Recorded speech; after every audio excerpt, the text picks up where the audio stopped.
স্বাগত জানাচ্ছি বাংলা ভিশনের নিয়মিত আয়োজন পাবলিক পার্লামেন্টে। সাথে আছে তাইমুর রশিদ।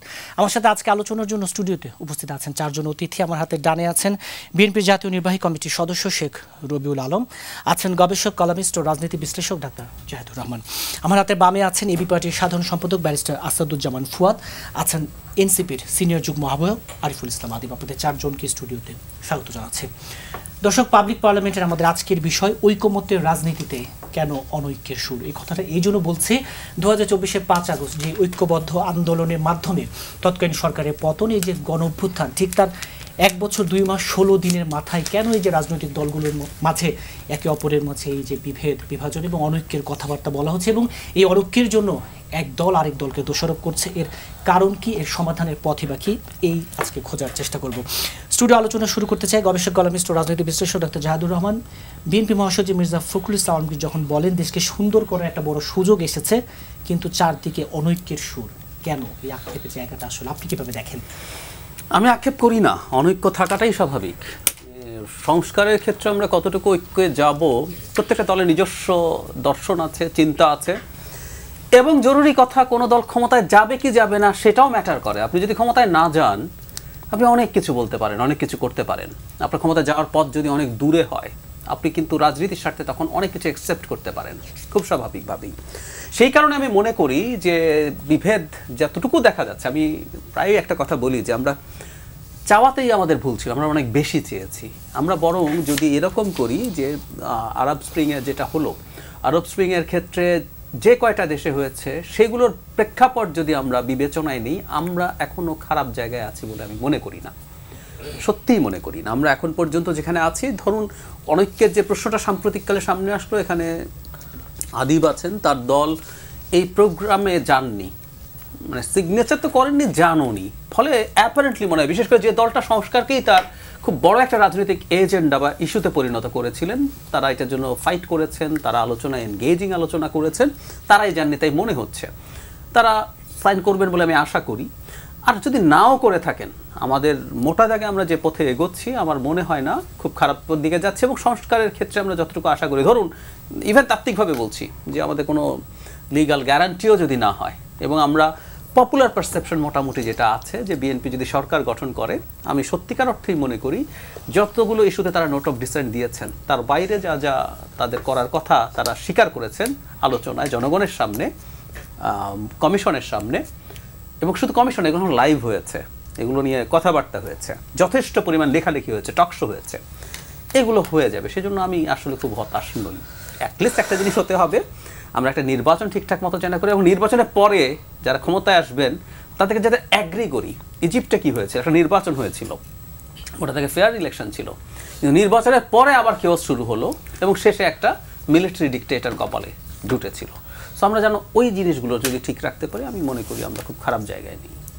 জি, এবি পার্টির সাধারণ সম্পাদক ব্যারিস্টার আসাদুজ্জামান ফুয়াদ, আপনিও কি মনে করেন কিনা যে খুব বেশি খারাপ জায়গায় নাই, চাওয়াতেই ভুল ছিল, অনেক বেশি চেয়েছি আমরা, এবং 71 আর 24-এর ঐক্যের ভাঙন ধরাতে এক ধরনের ষড়যন্ত্র চলছে, বিএনপি মহাসচিব বলেছেন? ধন্যবাদ। প্রথম কথা হচ্ছে যে 71 আর 24-এর ভিতরে কোনো ভাঙন ধরার চেষ্টা কেউ করছে না। ছাত্ররা যারা গণ অভ্যুত্থান করেছে, অথবা আমরাও যারা 71 নিয়ে বিভিন্ন সময় কথা বলেছি, ইভেন কোনো সময় এমন হয়েছে, জাহিদ ভাই আমাকে পরামর্শ দিয়েছে যে আপনি এটা না বললেও পারতেন কিনা, আর কি খুবই ব্রাদারলি অ্যাডভাইস আর কি। আমরা বোধ করছি যে 71-এর একটা বাংলাদেশপন্থী ন্যারেটিভ তৈরি হওয়া দরকার। 71-এর একটা অখণ্ড পাকিস্তানের ন্যারেটিভ আছে, 71-এর একটা দিল্লির ন্যারেটিভ আছে। এই দুইটা ন্যারেটিভের বাইরে একটা সিম্পল বাংলাদেশপন্থী ন্যারেটিভ দরকার।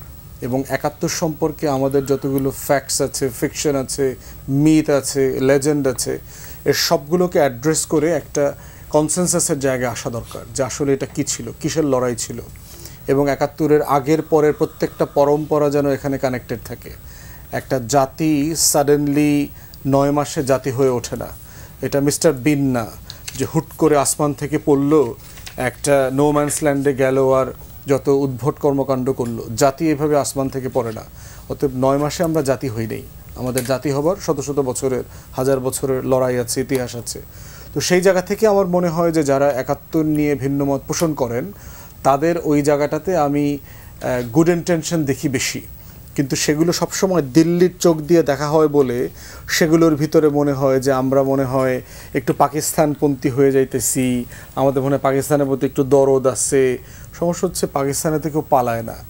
যাদেরকে গত 53 বছর ধরে পাকিস্তানপন্থী, মৌলবাদী, দালাল, রাজাকার, বিপক্ষের শক্তি এগুলো বলা হয়েছে, এরা কেউ কি পাকিস্তান থেকে পালাই গেছে?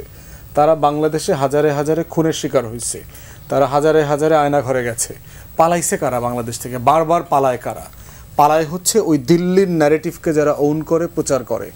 এখন প্রশ্ন হচ্ছে যে দিল্লির ন্যারেটিভের বাইরে আমার যে কোনো জিনিসকে দেখবার, বিশ্লেষণ করবার, নতুন করে বিশ্লেষণ করবার, চ্যালেঞ্জ করবার অধিকার, বাস্তবতা থাকবে কিনা? থাকবে। যেভাবে 30 লাখের একটা গল্প আছে বাংলাদেশে, 30 লাখ লোক নাকি মারা গেছে, 30,000-এরও তালিকা নাই। মুক্তিযোদ্ধা মন্ত্রণালয় বলছে তাদের শহীদের সংখ্যা 6,757, তাদের তালিকাভুক্ত। এটা কত গুণ বাড়তে পারে? এটা 10 গুণ বাড়লে হয়তো আপনার 60,000 হইতে পারে। এটা যদি আপনার 600 গুণ বাড়ে, 6,000 গুণ বাড়ে, তারপরেও তো আপনার 30 লাখ হইতে পারে না। তো এটা কত? এটা আমরা করছি না কেন? আমরা একটা কমিশন করে এটা সমাধান করছি না কেন? 2 লাখ মা বোন নাকি নির্যাতিত হয়েছে, তো ওইটা কোথায়? বিহারি গণহত্যার গল্প কোথায়? বাংলাদেশে যে হাজার হাজার বিহারিদেরকে খুন করা হয়েছে সেই সময়, তাদের বাড়ি ঘর আওয়ামী লীগের নেতাকর্মীরা র্যান্ডম লুট করে দখল করে নিয়ে গেছে। গুলশানে, মিরপুরে, মোহাম্মদপুরে, ধানমন্ডিতে অধিকাংশ দখল করা বাড়ি। কারণ বাঙালির সেই পরিমাণ অর্থ সম্পদ ছিল না সেই সময়। এই যে ব্যবসা বাণিজ্য যেগুলো ছিল পাকিস্তানি বেসড, ব্যবসায়ীদের কোম্পানিগুলো যে আওয়ামী লীগ দখল করলো, সেগুলোর একটা আলাপ হইতে হবে না? ভারত যে বাংলাদেশ থেকে যাওয়ার সময় বিলিয়নস অফ ডলারের সম্পত্তি লুট করে নিয়ে গেছে, সেটা আলাপ চলতে হবে না? আমার 71-এর লড়াইটা তো পুরোটা মিলে লড়াই।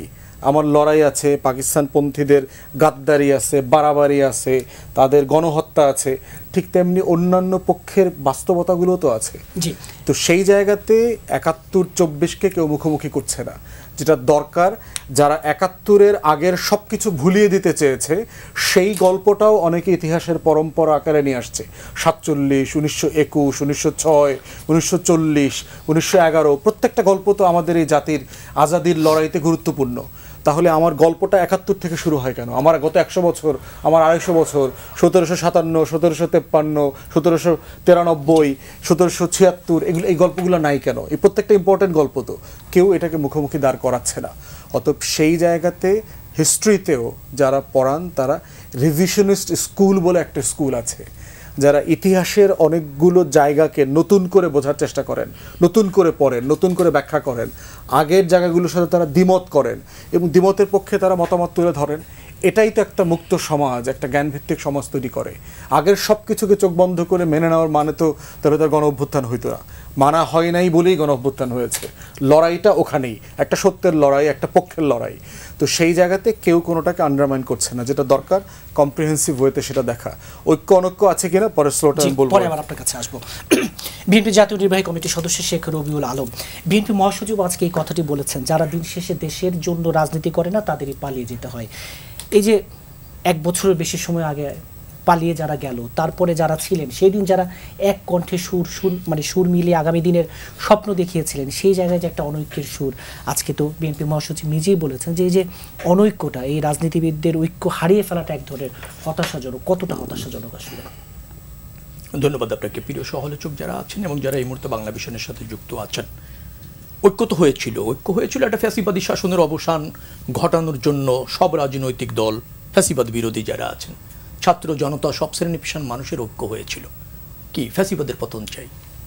তারপর ধরেন ফ্যাসিবাদের পতনের পর উত্তরণ কি দরকার ছিল? জনগণের ক্ষমতায়ন, গণতন্ত্র, একটা নির্বাচিত সরকার, অথবা জনগণের রাষ্ট্র ব্যবস্থাপনায় প্রত্যক্ষ অংশগ্রহণের সুযোগ, এবং প্রত্যক্ষ অংশগ্রহণের মাধ্যমে একটা সরকার হবে, সেই সরকার জনগণের কাছে দায়বদ্ধ থাকবে। পার্লামেন্ট হবে সকল আলোচনার কেন্দ্রবিন্দু, সব সমস্যা সমাধানেরও কেন্দ্রবিন্দু। আবার রাজপথে যদি আসতে হয়, রাজপথে আসারও সুযোগ থাকবে, এবং রাজপথে যে দাবি করা হবে সেই দাবি মানারও একটা প্রক্রিয়া থাকবে সরকারের সংসদে। সেই জন্যই তো আমরা ঐক্য হয়েছিলাম। এখন ঐক্যমত কেন হলো? একটা লক্ষ্য অর্জনের জন্য। যে অনৈক্য আপনি দেখছেন সেটাও কিন্তু অগ্রগতির অংশ, এখনো পর্যন্ত শেষ হয়ে যায়নি। দ্বিমত থাকবে, বহু ভাবনা থাকবে, তাই তো? অনেকগুলি রাজনৈতিক দল আছে, তাদের রাষ্ট্র ব্যবস্থাপনায় তাদের মতামত আছে এবং তাদের নিজস্ব ভাবনাও রয়েছে, যেটা তারা রাষ্ট্র ব্যবস্থাপনায় প্রয়োগ করতে চায় এবং সেগুলি জনকল্যাণই ধারণ করে আমি মনে করি, কিন্তু পথ হয়তো ভিন্ন, ভাবনাগুলি ভিন্ন। এগুলি নিয়েই আমাদের অগ্রসর হতে হবে, কিন্তু ঐক্যমত হতে হবে কোথায়? জাতীয় স্বার্থে। আপনি এটা সনদ করতে চেয়েছেন, আমরা অনেক বিষয়ে, অধিকাংশ বিষয়ে একমত হয়েছি। দু একটি বিষয়ে নোট অফ ডিসেন্ট আছে, সেটা একটা রাজনৈতিক দলের অবস্থান অথবা তার এটা অধিকার, সে ব্যাপারে আমাদের মনোযোগী থাকতে হবে এবং এই সব কিছু নিয়ে জনগণের কাছে যেতে হবে। জনগণ যাকে ম্যান্ডেট দেবে তার উপর অন্যান্য রাজনৈতিক দলের আস্থা রাখতে হবে, আস্থা রেখে তাকে সুযোগ দিতে হবে। সে যখন সুযোগের ব্যত্যয় ঘটাবে, অর্থাৎ জনরায়ের বা অন্যান্য রাজনৈতিক দল অথবা জাতির বৃহৎ স্বার্থ যখন ক্ষমতাশীল দল ধারণ করবে না, তার ব্যাপারে আমাদের প্রতিবাদ থাকবে, তার ব্যাপারে আমাদের পরামর্শ থাকবে। সেই লাইনচ্যুত হয়ে গেলে 5 বছর পর, এখন তো আগের মতো আর সেই সুযোগ নেই, ধরেন অন্তর্বর্তীকালীন সরকার হবে অথবা তত্ত্বাবধায়ক সরকার হবে, তার অধীনে নির্বাচন করতে হলে জনগণ চূড়ান্ত সিদ্ধান্ত নেবে। এখন এই প্রক্রিয়ার উপর যদি আপনি আস্থা না রাখেন, বিশেষ করে জনগণ, অন্তর্বর্তীকালীন সরকার, আমাদের জাতীয় অর্জন এবং জাতীয় লক্ষ্য, সেটি না হলে অনৈক্য বাড়তে থাকে। এই অনৈক্য যাতে না বাড়ে সেই ব্যাপারে রাজনৈতিক দলগুলির মধ্যে সজাগ থাকা উচিত, সহযোগিতার মনোভাব থাকা উচিত এবং রাষ্ট্রবান্ধব যে সমস্ত সংস্কার প্রয়োজন এবং তার কার্যকর হওয়ার যে উপায়, সে ব্যাপারেও কিন্তু টেকসই চিন্তা করা উচিত। কোনো ব্যক্তি, গোষ্ঠী বা একক দলের চিন্তাটাই শিরোধার্য হওয়া উচিত না। তো সে বিষয়ে যদি আমরা মনোযোগী হই, যতটুকু অনৈক্য আপনি দেখছেন সেটাকে আমার কাছে অনৈক্য মনে হচ্ছে না, আমরা মনে হয় আমরা সঠিক পথে এগোচ্ছি। কিন্তু রাজনীতির মাঠে তো বিএনপি, জামাত, এনসিপি এক ধরনের ত্রিমুখী অবস্থান, তো 3টে দল ত্রিমুখী অবস্থান তো থাকবে এবং তারা এইটা যার যার অবস্থানকে ফোকাস করে জনসমর্থন চাইবে। জনগণ সবাই এক হলে কি জনগণ কাকে সমর্থন দিবে? পার্থক্যটা জনগণ কিভাবে বুঝবে? কে জনকল্যাণ ধারণ করছে, জনসমৃদ্ধি নিশ্চিত করবে, কে জনগণের পাশে থাকছে, জনস্বার্থ দেখে কে রাজনীতি করছে, এটা তো মানুষকে বিবেচনা করার সুযোগ দিতে হবে। সব দলে এক হওয়ার সুযোগ নেই। তবে এটা ঠিক আছে যে পারস্পরিক প্রতি একটা শ্রদ্ধা, তারপর ধরেন জাতীয় স্বার্থগুলি বিবেচনার ক্ষেত্রে একটু ব্যক্তি, দল এবং ক্ষুদ্র স্বার্থের উপরে উঠা, এই প্র্যাকটিসটা তৈরি হবে বলে আমার কাছে মনে হয়, হওয়া উচিত বলে মনে হচ্ছে। আরেকটা কথা বলা উচিত, দ্বিধারার রাজনীতি পৃথিবী গণতন্ত্র যেখানে আছে সেখানে প্রতিষ্ঠিত থাকে। এখন যদি বললেন ফ্যাসিবাদী এবং তার দোসররা ছিল এক ধারা আর তার বাইরে ছিল আরেকটা ধারা, এই ধারা যখন আবার দ্বিধারা বা ত্রিধারা বা চতুর্থ ধারার তৈরি হচ্ছে, তো সেখানে তো সবাই গুলিমিং হওয়ার জন্য, নিজেকে প্রতিষ্ঠিত করার জন্য, নিজেকে অপরিহার্য করার জন্য তো তার বিভিন্ন অবস্থান থাকবে। এটা গণতন্ত্রের অংশ। আমি একটা কথা একটু বলতে চাই, সেটা হচ্ছে ৭১ এই অর্জনের সাথে বিএনপির প্রতিষ্ঠাতারা ছিল। ৭১ পরে স্বৈরাচার বিরোধী আন্দোলনে বিএনপির রাজনৈতিক দল হিসেবে আপনার ভূমিকা রেখেছে, লড়াই করেছে, সংগ্রাম করেছে এবং ধরেন গণতন্ত্র প্রতিষ্ঠায় অগ্রণী ভূমিকা পালন করেছে। আবার ৭১ পর যখন এদেশে ভারতীয় আধিপত্যবাদ প্রতিষ্ঠিত হয়েছিল, তার বিরুদ্ধে বিএনপি সবসময় সজাগ থেকেছে, লড়াই করেছে, সংগ্রাম করেছে এবং ধরেন এই ১৭ বছর আন্দোলন সংগ্রাম করে ২৪-এর গণ অভ্যুত্থানে সর্বাত্মকভাবে সর্বোচ্চ ঝুঁকি নিয়ে সফল করার জন্য ছাত্র জনতা অন্যান্য রাজনৈতিক দলকে সাথে নিয়ে সবচেয়ে বড় রাজনৈতিক দল হিসেবে যে ভূমিকা রাখা দরকার তাই করেছে। অর্থাৎ ৭১ বিএনপি এদেশের মানুষের সাথে ছিল, ২৪ বিএনপি এদেশের মানুষের সাথে ছিল, ৭১ পাকিস্তানি যে আধিপত্য তার বিরুদ্ধে ছিল, ২৪ এবং ৭১ পরবর্তীতে ২৪ পর্যন্ত ভারতীয় আধিপত্যের বিরুদ্ধে ছিল। বিএনপি বাংলাদেশপন্থী এবং বাংলাদেশের স্বার্থকে ধারণ করে রাজনীতি করছে। ভাই যেটা বলছিলেন যে বাংলাদেশপন্থী হওয়া দরকার, ওই যে দিল্লি ঢাকা না, দিল্লি আর লাহোর না, তো বিএনপি জাতীয়তাবাদী দল হিসেবে সেই অবস্থান ধরে রাজনীতি করেছে। হ্যাঁ, তার সাথে অনেকে দ্বিমত থাকতে পারে, পথ ভিন্ন থাকতে পারে, নতুনরা অন্য দর্শন নিয়ে আসতে পারে, কিন্তু মনে রাখা দরকার এদেশের জন্ম থেকে এই যে ৫৩ বছরে বাংলাদেশ, তার সকল ক্রাইসিসে বিএনপি জনগণের সাথে থেকেছে। এদেশের সমৃদ্ধি সংস্কার যা হয়েছে বিএনপির হাত ধরে হয়েছে। জি, এনসিপির সিনিয়র যুগ্ম আহ্বায়ক আরিফুল ইসলাম আদিব, আপনি এই বিষয়ে বলবেন, তবে তার সাথে একটু প্রশ্ন যুক্ত করতে চাই। এনসিপি কিছুদিন আগে যখন আপনাদের নাসিরউদ্দিন পাটোয়ারি একসময় বললেন ৩০০ আসনে আপনাদের, তারপর সেখানে ১৫০, আজকে সার্জিস আলম বলছেন সরকারি দল না হয় শক্তিশালী বিরোধী দল হিসেবে জনগণের প্রতিনিধিত্ব করতে চাই এনসিপি, অর্থাৎ নির্ধারক ভূমিকায় থাকতে চাই এনসিপি। এনসিপি আসলে কি চায়? ধন্যবাদ আপনাকে এবং একই সাথে যারা দেখছে সবাইকে ধন্যবাদ জানাচ্ছি। আমাদের সাথে সিনিয়র রাজনীতিবিদ এবং আলোচকরা আছেন, তাদেরকে ধন্যবাদ। প্রথমত বিষয় হচ্ছে যে এনসিপি এখানকার যে রাজনৈতিক কাঠামো, এখানকার যে শাসনতান্ত্রিক কাঠামো, সেটার একটা মৌলিক পরিবর্তন চায় এবং একই সাথে বাংলাদেশের রাজনৈতিক সংস্কৃতি যেভাবে চলে আসছে এবং এটা যে গত 54 বছর ধরে বাংলাদেশের গণতন্ত্র, আইনের শাসন, মানবিক মর্যাদা এটা যে প্রতিষ্ঠিত করতে পারে নাই, ন্যায় বিচার প্রতিষ্ঠিত করতে পারে না, সেটা এখন জাতির সামনে খুব স্পষ্ট। সেই জায়গার থেকে এনসিপি প্রথমত হচ্ছে এখানকার যে সাংবিধানিক কাঠামোর একটা মৌলিক পরিবর্তন, এবং সেটা নিয়ে আমরা প্রথম থেকে বলে আসছিলাম যে বাংলাদেশ রাষ্ট্রের এই সংকটের স্থায়ী সমাধানটা হচ্ছে গণপরিষদের মাধ্যমে নতুন সংবিধান। তারপর সেখানে যেহেতু সকল রাজনৈতিক দলগুলোকে এখানে এক জায়গায় করা যায়নি, সেক্ষেত্রে জাতীয় ঐক্যমত্য কমিশনের সকলের আলোচনায় যে জুলাই সনদ হয়েছে, সেখানেও আমরা বলেছি যে জুলাই সনদ হইতে হবে মৌলিক সংস্কারের ভিত্তিতে, এবং এটাকে একটা আইনি ভিত্তি দিতে হবে, এবং এর ভিত্তিতে পরবর্তী নির্বাচন অনুষ্ঠিত হতে হবে। ফলশ্রুতিতে এনসিপির যে রাজনৈতিক লক্ষ্য সেটি খুবই সুস্পষ্ট। এখন আপনি বলতে পারেন যে আপনি গণপরিষদ বা নতুন সংবিধান লক্ষ্য হলে আপনি কেন এখন এই নির্বাচন নিয়ে আপনাদের কি পজিশন, বা জুলাই সনদে তাহলে আপনারা কেন অংশগ্রহণ করছেন? কেন না কেন না অংশগ্রহণ করলেন কারণ আমার তো নতুন সংবিধান, ফলে জুলাই সনদ তার নতুন সংবিধান না। সেখানে আমাদের বিষয়টা হচ্ছে আমরা মনে করছি যে জুলাই সনদ যদি মৌলিক সংস্কারের ভিত্তিতে হয়, এটা আমাদের যে আলটিমেট যে লক্ষ্য নতুন সংবিধান, সেই সংবিধানের একটা ধাপ এগিয়ে থাকা। কারণ জাতীয় ঐক্যমত্য কমিশনের এখানে প্রায় 33টি দল সংস্কার কমিশনের প্রস্তাবগুলো বিস্তারিত আলোচনা করে, ফলে রাষ্ট্রের মূল কাঠামো নিয়ে একটা ব্যাপক বিস্তৃত আলোচনা হয়েছে। এবং পুরো ঐক্যমত্য কমিশনে দেখবেন যে শুধুমাত্র রাষ্ট্র সংবিধানের যে মূলনীতি, সেখানেও খুব বেশি বড় ডিবেট কিন্তু হয়নি, খুবই কাছাকাছি হয়েছে। তার মানে এটা একটা বড় ধরনের অগ্রগতি, ফলে এইটাতে খুব আমরা স্বতঃস্ফূর্তভাবে অংশগ্রহণ করছি। সিগনেচারের বিষয়ে যেটি বলতে পারেন যে এনসিপি পুরো প্রক্রিয়া অংশগ্রহণ করেছে, বরঞ্চ আমাদের এখানে রাজনীতিতে যে একটা জনগণকে নানা আনুষ্ঠানিকতার মাধ্যমে যে বিভিন্নভাবে বোঝানো হয় যে আপনার, সেই আনুষ্ঠানিকতায় এনসিপি অংশগ্রহণ করেনি। এনসিপি বলতে চাচ্ছে যে আগে এটার বাস্তবায়ন যে পদ্ধতি, এটার জুলাই সনদ বাস্তবায়ন আদেশ যেটা হবে, সে আদেশটা কে করবেন, কখন করবেন, পুরো প্রক্রিয়াটা হওয়ার জানার পরেই এনসিপি এখানে স্বাক্ষর করতে চাচ্ছে। এখানে যদি একটু অন্যভাবে বলি আর কি, মানে সরকার যেটি করেছে যে বিয়ের আগে গায়ে হলুদের অনুষ্ঠান এত বেশি জাঁকজমকপূর্ণ করছে যে দেখেছে পরবর্তীতে বিয়ে ভেঙে যাইতে পারে।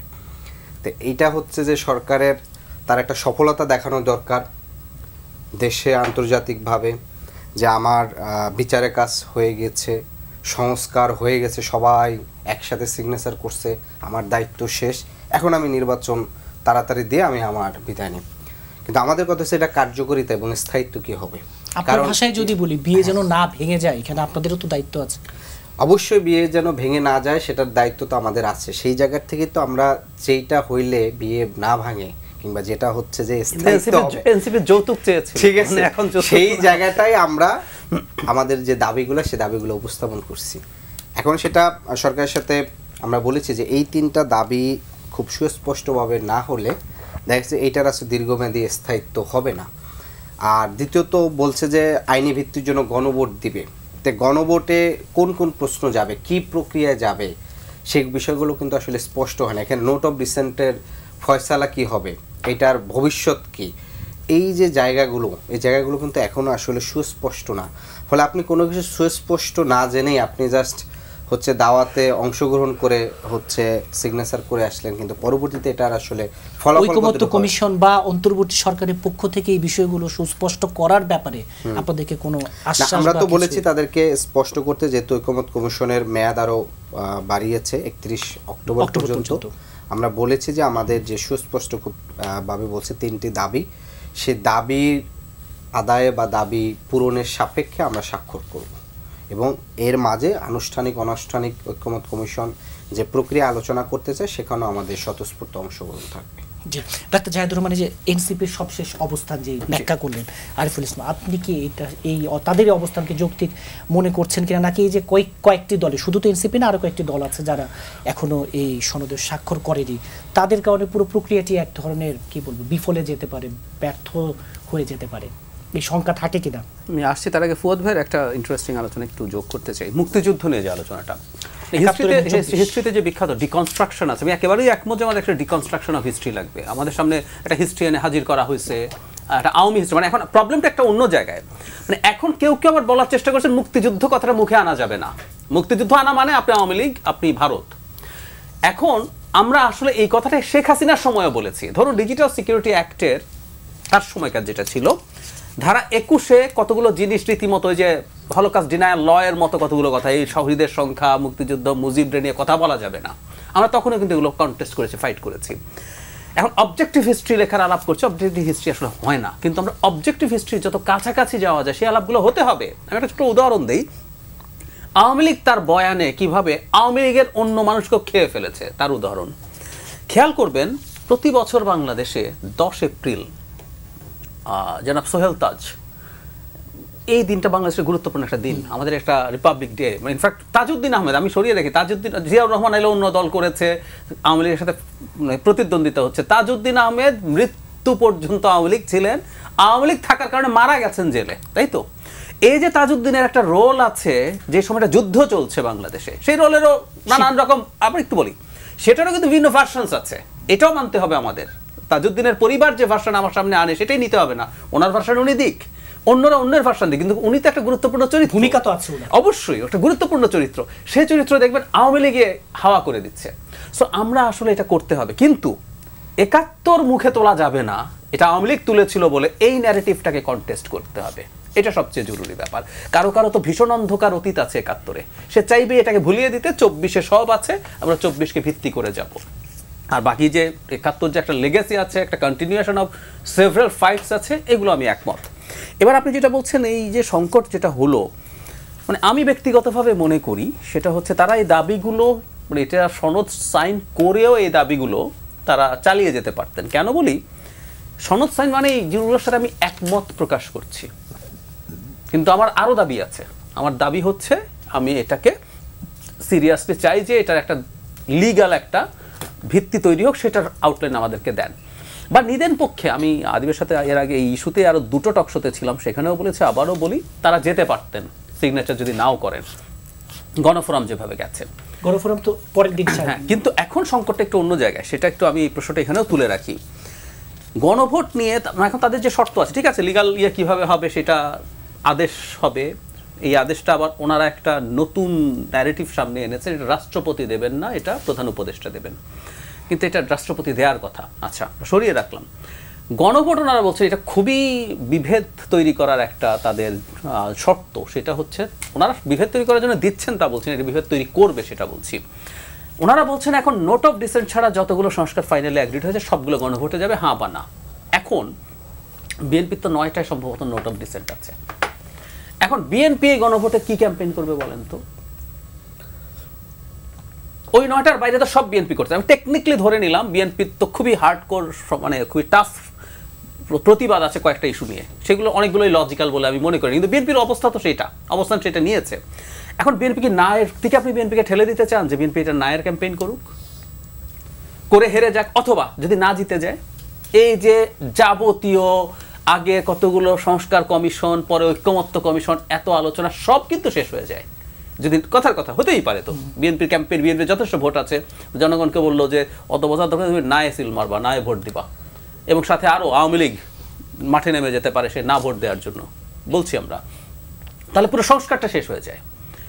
এই যে কতগুলো মানে দাবি তারা তুলছেন, আবারও একটু বলে রাখতে চাই, রাজনৈতিক দলগুলো যত দাবি তোলে সব যে তারা রিয়ালি মিন করেন সেটা হয়তো বা না, তারা হয়তো এটা বলতে চাপ তৈরি করেন, হয়তো অন্য কোনো উদ্দেশ্য আছে, তো সেগুলো একটু বোঝার ব্যাপার আছে। কিন্তু এনসিপি এই মুহূর্তে বেশ টাফ একটা অবস্থান নিচ্ছেন বলে আমি মনে করি, এটা একটু বেশি হচ্ছে টাফ। জি, ব্যারিস্টার আসাদুজ্জামান ফুয়াদ, যে আওয়ামী লীগের এক ধরনের 71-এর বয়ান, এখন আবার 71-কে একবারে ভুলিয়ে দেওয়ার চেষ্টা, এই জবাব দেবেন। সাথে একটু যুক্ত করতে চাই যে সংস্কার প্রক্রিয়া নিয়ে আলাপ হচ্ছিল, সংস্কার নিয়ে আলাপ হচ্ছিল, পুরো সংস্কারটা এক পর্যায়ে এবারে শেষমেশ ভেস্তে যাওয়ার শঙ্কা, দুটো বিষয় আপনার মন্তব্য চাই দেব। ইতিহাসের বিভিন্ন বাঁকে বাঁকে বিভিন্ন জনের ফল্ট লাইন আছে। পার্টিকুলারলি দেখেন যে আমাদের একটা মুক্তির লড়াই, 2টা দিবস আমরা কেন পালন করি? পৃথিবীতে কোন দেশের স্বাধীনতা আন্দোলনে 2টা দিবস জাতীয় দিবস হিসেবে পালন করা হয়? আমি অনেকগুলো হিস্ট্রি খুঁজে দিচ্ছি, জাহিদ ভাই হেল্প করতে পারেন। আমার একটা 26শে মার্চ আছে, আমার একটা 16ই ডিসেম্বর আছে। এই 2টা দিবস সার্টেনলি গুরুত্বপূর্ণ বিভিন্ন কারণে, কিন্তু আমার কাছে গুরুত্বপূর্ণ হচ্ছে জাহিদ ভাই যেটা বলছে, আমাদের পার্টির পক্ষ থেকে এই জন্য এইটা আমরাই প্রজাতন্ত্র দিবস ঘোষণা করবার জন্য বহু বছর থেকে দাবি করছি এবং আমরা আমাদের পার্টির পক্ষ থেকে সবসময় স্টেটমেন্ট দেই। আমরা দেই 17 এপ্রিলে, 17 হ্যাঁ, এখানে এটা মানে অফিশিয়ালি যেটা পড়া হয়েছে এবং আমাদের মাটিতে এসে পড়া হয়েছে, ওইটা হলো মানে ডিসিশন হয়েছে যে এটা ঘোষণা করা হবে 10 তারিখে। আমরা 17 তারিখটাকে অফিশিয়ালি বারবার বলেছি 71-এর সবচেয়ে গুরুত্বপূর্ণ দিবস হচ্ছে 17 তারিখ এপ্রিল মাসে সার্টেনলি। তাহলে কেন 26শে মার্চ এবং 16ই ডিসেম্বর আলাদা আলাদা দিবস পালন করা হয়? এবং দেখেন এই দুইটা দিবসের মধ্যে কিন্তু বাংলাদেশের দুইটা বৃহৎ পলিটিক্যাল পার্টির আলাদা ফ্যাসিনেশন আছে। বিএনপির পার্টিকুলার ফোকাস থাকে দেখবেন 26শে মার্চকে তুলে ধরবার জন্য। কেন? কারণ হচ্ছে শহীদ প্রেসিডেন্ট জিয়াউর রহমান সেদিন স্বাধীনতা ঘোষণা করেছেন, অতএব তার এখানে স্টেক আছে। আবার দেখেন 16ই ডিসেম্বরে আওয়ামী লীগ মনে করে তার একটা স্টেক আছে, কারণ প্রবাসী সরকারের নেতৃত্বে দেশ স্বাধীন হয়েছে এবং যৌথ বাহিনীর কমান্ডের কাছে পাকিস্তানি বাহিনী ফোর্স সারেন্ডার করেছে। তাহলে গুরুত্বপূর্ণ প্রশ্ন হচ্ছে যে ইতিহাসকে রিভাইজ করবার জায়গাতে তাহলে আমাদের মধ্যেই তর্কটা কি কখনো আসবে কি না যে আসলে আমরা 71কে ঘিরে একটা জাতীয় দিবস পালন করব? কারণ দিন শেষে লড়াইটা কি?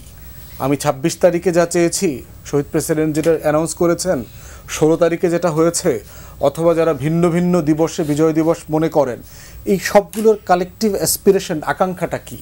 আমি একটা রাষ্ট্র চাই, আমি একটা প্রজাতন্ত্র চাই, একটা রিপাবলিক চাই, যেইটা আমার স্বাধীনতার ঘোষণাপত্রের আকাঙ্ক্ষাতে বলা ছিল যে আমি একটা ডেমোক্রেটিক রিপাবলিক চাই, যেখানে সাম্য, মানবিক মর্যাদা, সামাজিক সুবিচারের ভিত্তিতে একটা গণতান্ত্রিক এথোসের ভিত্তিতে রাষ্ট্র চলবে, সমাজ চলবে। সেটা হচ্ছে আমার আকাঙ্ক্ষার জায়গা। তাহলে কোনটা বেশি গুরুত্বপূর্ণ? আমার আকাঙ্ক্ষাটা বেশি গুরুত্বপূর্ণ, না এই আকাঙ্ক্ষা বাস্তবায়নের যে অনেকগুলো স্টেশন আমি পার হয়ে এসেছি সেটা আমার গুরুত্বপূর্ণ? আমার গন্তব্যটা বেশি গুরুত্বপূর্ণ, না যেই যেই বাড়ির উপর দিয়ে আমার বাস, আমার লঞ্চ, আমার ট্রেন আসছে সেটা বেশি গুরুত্বপূর্ণ? প্রত্যেকটা গুরুত্বপূর্ণ। তাহলে প্রশ্ন হচ্ছে যে আমি আসলে কোনটা পালন করব, কোন জায়গাটাকে আমি তুলে ধরব? এই জন্য দেখবেন যে আমাদের এই মুক্তিযুদ্ধের দলীয় খণ্ডিত ইতিহাসের মাঝখানে যেটা হারিয়ে গেছে সেটা হচ্ছে রিপাবলিক হবার লড়াইটা। এই জন্য প্রত্যেকবার যে আমার আজাদির লড়াইতে ফিরে আসতে হয়, আমার 90-এর ফর্মে ফিরে আসতে হয়, 111-এর ফর্মে ফিরে আসতে হয়, 24-এর ফর্মে ফিরে আসতে হয়, কারণটা কি?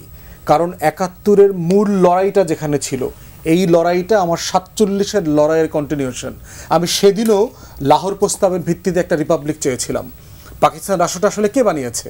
বানিয়েছে তো পূর্ব বাংলার, পূর্ব পাকিস্তান, আজকের বাংলাদেশের মুসলমানরা এবং নিম্নবর্ণের হিন্দুরা মিলে, বাঙালি মুসলমান এবং বাঙালি নিম্নবর্ণের হিন্দুরা মিলে।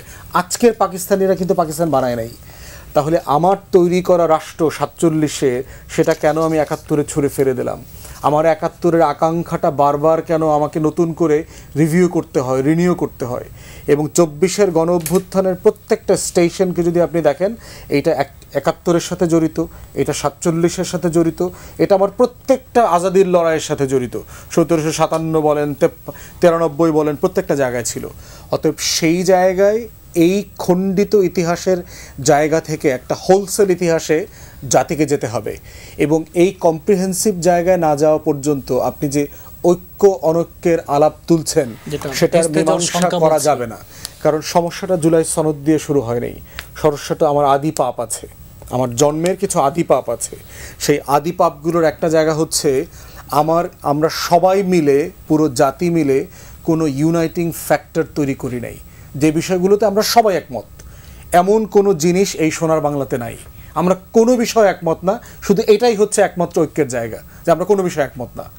অতএব সেই জায়গাতে আপনি যে দ্বিমতগুলো দেখছেন, এগুলোকে দেখতে এখন ভয় লাগে, এগুলোকে দেখতে অনৈক্য লাগে, এগুলোকে দেখলে মনে হচ্ছে আবার মনে হয় ভায়োলেন্স ফিরে আসতেছে, আবার মনে হয় নোয়াখালীর মতো করে বিএনপি জামাত মারামারি করবে, এইখানে ওইখানে করে আবার বড় বড় দলগুলো সহিংসতায় জড়ায়া যাবে, আবার শত শত মানুষ আগামী নির্বাচনকে কেন্দ্র করে খুন খারাপের শিকার হবে। এই প্রশ্নগুলো কেন আসতেছে আমার ইতিহাসের যে আদি পাপগুলো, যেগুলো আমরা জাতি হিসাবে রাষ্ট্র আকারে অ্যাড্রেস করি নাই। এখন প্রশ্ন হচ্ছে, অ্যাড্রেস করলে কি কারোর অবদান ছোট করা হবে? যদি আমরা প্রজাতন্ত্র দিবস পালন করি 17 তারিখে, তাহলে কি শহীদ প্রেসিডেন্ট জিয়াউর রহমান কোনোভাবে ছোট হয়ে যাবেন? সম্ভব প্র্যাকটিক্যালি? ইতিহাসের এত বড় অবদানকে কি নাই করে দেওয়া যাবে? শেখ মুজিবের কত দোষ আমরা আলোচনা করি, বাট 71-এর লড়াইটা তো শেখ মুজিবকে সামনে রেখে হয়েছে। চাইলেই কি শেখ মুজিবকে নাই করে দেওয়া যাবে? শেখ মুজিব বাংলাদেশের ইতিহাসের সর্বপ্রথম স্বৈরাচার। সে বাকশাল কায়েম করছে, সেই দেশটাকে লণ্ডভণ্ড করে দিচ্ছে, এটা যেমন সত্য। এই শেখ মুজিব কিন্তু পাকিস্তান আমলে 13 বছর গণতন্ত্রের লড়াই করে জেল কাটছে। এই শেখ মুজিবকে সামনে রেখেই কিন্তু আমাদের মুক্তিযুদ্ধকে অর্গানাইজ করা হয়েছে। আবার তাজউদ্দিনের কথা যেভাবে বলেছে, প্রবাসী সরকার কোথায় গঠিত হবে এটা নিয়েও তখনকার যারা মুক্তিযুদ্ধের অর্গানাইজার ছিল তাদের ভিতর দ্বিমত ছিল। মাওলানা ভাসানী চেয়েছেন আমরা লন্ডনে, যেহেতু আমাদের সবচেয়ে বড় বাংলাদেশি কমিউনিটি আছে, আমরা ওখানে প্রবাসী সরকার করব। সেক্টর কমান্ডাররা বলেছিলেন যে আমরা হিল ট্রাক্সে করব, ইন্ডিয়াতে যাব না। তাহলে এই প্রত্যেকটা জায়গার তো ডিফারেন্ট ভার্সন আছে এবং এই প্রত্যেকটা ভার্সনের পক্ষে বিপক্ষে যৌক্তিকতা আছে। অতএব সেটা বলাটা মানে এটা না যে আমি কোনো জায়গাটাকে, আমার মুক্তির লড়াইয়ের কোনো জায়গাটাকে আমি ছোট করছি। আমরা যারা এখানে আসছি, আমাদেরকে যদি আপনি কোটি টাকাও দেন, আমরা কি কেউ প্রাইমারি স্কুলে পড়বো এখন? আমাদেরকে যদি আপনি অনেক টাকা দেন যে ভাই তুমি প্রাইমারি স্কুলে ভর্তি হবা, একটা সাদা shirt, navy blue pant, half pant পরে প্রতিদিন স্কুলে যাবো, একটা স্কুল ব্যাগ নিয়ে 60টা ক্লাসের বই প্যাকেটে নিয়ে যাইতে হবে, টাকা দিলেও আমি পড়বো? আপনি পড়বেন? কেন পড়বো না? পড়বো না মানে কি ওই প্রাইমারি স্কুলটা কি আমার জীবনে কোনো রোল প্লে করে নাই? সে কি আমার জীবনে আজকে আমি আমার হয়ে ওঠার পিছনে কি একটা অবদান আছে না? আমার অধিকাংশ স্কুলের টিচারের থেকে পারহাপস আমি এখন অধিকাংশ বিষয় বেশি জানি। বেশি জানা মানে কি আমার ওই টিচারের আমার এই বেশি জানার পিছনে অবদান আছে না? আছে। এই জন্য আমাদের প্রত্যেকটা লড়াইয়ে যার যার অবদানের জায়গা সেটা যেমন স্বীকার করতে হবে, যে এই জিনিসগুলোকে লণ্ডভণ্ড করে দিয়েছে যারা যারা, তাদের ভুল পলিসি, মিস গভর্নেন্স দিয়ে, সেগুলো আলোচনা করতে হবে। এই জন্য নতুন ভবিষ্যৎকে যদি গড়তে হয়, অতীতের প্রত্যেকটা স্টেশনকে ক্রিটিক্যালি ডাইসেক্ট করতেই হবে, এর কোনো বিকল্প নাই। জি, শেখ রবিউল আলম, 5 দফা দাবিতে জামাত সহ ইসলামী দলগুলো মাঠে। আজকের এক কর্মসূচিতে জামাতের সহকারী সেক্রেটারি জেনারেল রফিকুল ইসলাম খান বলছেন আগামী জাতীয় সংসদ নির্বাচনেও ডাকসু, জাকসু, চাকসু, ডাকসুর মতো ভোট বিপ্লব হবে। তিনি উদাহরণ দিয়ে বলছেন রাজশাহী বিশ্ববিদ্যালয়ের ছাত্রদলে ভিপি প্রার্থী ভোট পেয়েছে 3000, শিবিরে ভিপি প্রার্থী ভোট পেয়েছে 12,500। টের পাচ্ছেন কিনা আপনাদের কি ইঙ্গিত করে বাংলাদেশের মানুষ আগামী জাতীয় সংসদ নির্বাচনে এই রকমের একটা নীরব ভোট বিপ্লব করবে? না, এইরকমের নীরব ভোট বিপ্লব বাংলাদেশের মানুষ করুক, সেই সুযোগটাই তো বাংলাদেশের মানুষের চাচ্ছি আমরা, এবং তার উপর আস্থা রাখতে চাচ্ছি। যার জন্য তো দ্রুততম সময়ের নির্বাচন চাচ্ছি, জনগণের সরকার প্রতিষ্ঠিত করতে চাচ্ছি। কনফিডেন্ট ওনাদের এত বেশি হলে ওনাদের তো সবার আগে এগিয়ে আসার কথা। কেন শর্ত জুটছেন? এটা ছাড়া হবে না, এইটা ছাড়া মানবো না, এভাবে ছাড়া যাব না, কারা বলছে? আমরা তো বলছি সেটা যে ঠিক আছে, জনমত যদি আগামী নির্বাচনে জনগণের ম্যান্ডেট পায়, আমরা তো স্বাগত জানানোর জন্য প্রস্তুত রয়েছি। তো যাই হোক, রাজনৈতিক কথা বলছেন তিনি, ওনাদের কনফিডেন্ট এত লেভেল হলে যে কোনো শর্ত সবার আগে নির্বাচন ওনাদের চাওয়া উচিত, এবং এই নির্বাচনে মানে যাতে সাকসেসফুলি হয় সে ব্যাপারে সহযোগিতা করা উচিত। উনরা তো বলছেন এটা না হলে নির্বাচন হবে না, এটা না হলে নির্বাচন মানব না, উনরাই বলছেন। যাই হোক, কথাটা হচ্ছে যে গণতন্ত্রের প্রতিযোগিতা থাকবে। জামাত ইসলামকে আমি পরিপূর্ণ রাজনৈতিক দল মনে করি না, এটা রাজনৈতিক দলের গুণগত জায়গা থেকে। কিন্তু এটা তো ঠিক আছে যে জামাত ইসলাম এখন একটা প্রতিষ্ঠিত এবং ধরেন নিবন্ধিত বৈধ রাজনৈতিক দল, নির্বাচনে অংশ নেওয়ার সুযোগ আছে, নিশ্চয়ই সেই নির্বাচনে অংশ নিয়ে সেটা প্রমাণ করবে সে। এ ব্যাপারে এর বেশি আর বলছি না। আমি আরেকটা জায়গায় একটু কথা বলার প্রয়োজন হলো, ফরাদ ভাই যেভাবে বলছেন বাংলাদেশের সৃষ্টির সময় দুটি জিনিস মানে দিবস আছে, একটা হচ্ছে গৌরবময় শুরু 26শে মার্চ, আরেকটা হচ্ছে সাফল্যময় শেষ 16ই ডিসেম্বর। একটা নতুন দেশ তৈরি হয়েছে, স্বাধীনতা শুরু হয়েছে, স্বাধীনতা শেষ হয়েছে, দুটি দিবস আছে, দুটি দিবসে গুরুত্ব বহন করে। সেই দিবস দুটি থাকলে আর সেই দিবস দুটি পালন হলে দেশের কোন মহাভারত অশুদ্ধ হয়ে যায় আমি বুঝি না। আর 17ই এপ্রিল প্রজাতন্ত্র দিবস পালন করলে বাংলাদেশ ধন্য হয়ে যায় কিনা, পৃথিবীতে সবচেয়ে সমৃদ্ধ হয়ে যায় কিনা, সব সমস্যার সমাধান হয়ে যায় কিনা, আমার বোধোদয় নয়। 26শে মার্চ স্বাধীনতা দিবস, 16ই ডিসেম্বর বিজয় দিবস, দুটি দিবসই বাংলাদেশ প্রতিষ্ঠিত হওয়ার পর থেকে প্রতিষ্ঠিত। এটা তো বিএনপি করেনি, বিএনপি করেছে? করেনি। 26শে মার্চ শহীদ রাষ্ট্রপতি জিয়াউর রহমান স্বাধীনতার ঘোষণা দিয়েছিলেন।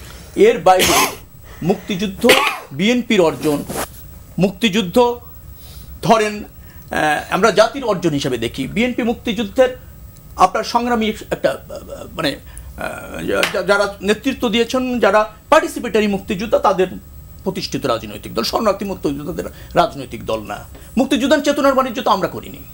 দুটি দিবস প্রতিষ্ঠিত আছে, হ্যাঁ ঠিক আছে, কিন্তু সেই দিবস থাকলে অথবা পালিত হলে বাংলাদেশের অর্জন নষ্ট হয়ে যায় অথবা বিভাজিত হয়ে যায়, এই ভাবনাটা আমার কাছে মনে হয় না যে খুব একটা আমাদের পিছিয়ে নেওয়া ছাড়া অগ্রগতির জন্য খুব একটা কাজে আসে।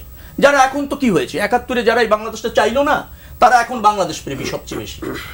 আর যারা বলে যে 53 বছরে কিছুই হয়নি, যারা বলে তারা তো এই দেশটা চাই নেই, অথবা এই দেশটা ধারণ করে না, অথবা এই দেশটাকে যদি ধারণও করে তবে এদেশের সমৃদ্ধির ক্ষেত্রে তাদের বিচ্ছিন্ন চিন্তা দেশকে অনগ্রসর করে।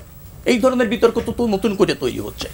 আমার বক্তব্যটা, হ্যাঁ, বাংলাদেশের গণতন্ত্র বলেন, বাংলাদেশের শাসন ব্যবস্থায় রাজনৈতিক দলগুলি অনেকটা সফল হয়েছে, কিছু কিছু জায়গায় ব্যর্থ হয়েছে। আমরা জাতীয় লক্ষ্য অর্জনে অথবা প্রতিযোগিতাপূর্ণ গণতন্ত্র, টেকসই গণতন্ত্র, সেই জায়গাটা আমাদের বারবার উসট খেয়েছে, ক্ষতিগ্রস্ত হয়েছে। সেই জন্য আমরা নতুন করে আবার ধরেন অগ্রসর হতে চাচ্ছি, এবং সেই অগ্রসর হতে যাওয়ার জন্য বিভিন্ন মতও রয়েছে, বিভিন্ন মত থাকবে। বিএনপি একটা দায়িত্বশীল বা রাজনৈতিক দল, বারবার নির্বাচিত রাজনৈতিক দল, জনপ্রিয় রাজনৈতিক দল, রাষ্ট্র ব্যবস্থাপনা তার চিন্তা রয়েছে, তার অভিজ্ঞতা রয়েছে, এবং তার কমিটমেন্টও রয়েছে। নতুন নতুন রাজনৈতিক দল যারা আছেন, আমার কাছে তো মনে হয় যে নতুন রাজনৈতিক দল যারা আসছেন ফয়াদ ভাই যখন কথা বলেন, আমার মনে হয় যে বাংলাটা দেশটা উনি একমাত্র স্বপ্নের বাংলাদেশ বানিয়ে দিতে পারবেন। আমার ওনার ওই কথা বলার জায়গা আমার সমর্থন রয়েছে। কিন্তু সেটা যদি ফয়াদ সাহেবরা করতে চান, কি করতে হবে? জনগণের ম্যান্ডেট তো নিয়ে আসতে হবে। আপনি এখানে বসলে বললে তো হবে না, এবং আপনি যা করতে চান তা জনগণের সমর্থন পেতে হবে। সেটি ছাড়া তো আপনি এটা করতে পারছেন না, করতে পারবেন না। এই জন্য আপনাদের যে ধারণা দলগতভাবে হোক অন্য রাজনৈতিক দলের, আমি মনে করি সেইগুলিকে তাদের ম্যানিফেস্টো করে অথবা মূলনীতি করে অথবা ঘোষণাপত্র করে জনবান্ধব করে জনগণের সমর্থন নিয়ে এসে রাষ্ট্রে প্রয়োগ করতে হবে। আপনার ভাবনাটা ত্রুটি অন্য দলের, কিন্তু সেই ত্রুটি সংশোধন করবার জন্য আপনার তো ম্যান্ডেট ছাড়া আপনি সেটা পাচ্ছেন না।